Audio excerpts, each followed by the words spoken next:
జై గురుదత్త శ్రీ గురుదత్త. పరమ పవిత్రమైనటువంటి మహాపుణ్య క్షేత్రంలో మనం ఈరోజు ఉన్నాము.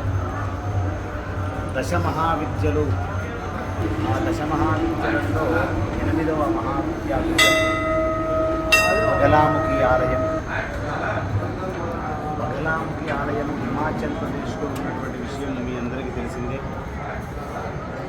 మరి ఇటువంటి పరమ పవిత్రమైనటువంటి ఈ ఆలయాన్ని సందర్శించాలన్నా ఆధ్యాత్మిక మహిమతో నిండి ఉంది.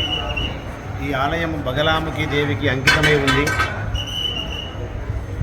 మరి శత్రుబాధలు, సమస్త దోషాలు, నరదృష్టి, నరవేదన, దృష్టి దోషము అన్నీ తొలగిపోయి ఎలాంటి సమస్యలు ఉన్నా కూడా అవి సమసిపోవాలంటే ఈ బగలాముఖి ఆలయాన్ని దర్శిస్తే ఆ అమ్మవారి అనుగ్రహం లభిస్తుంది.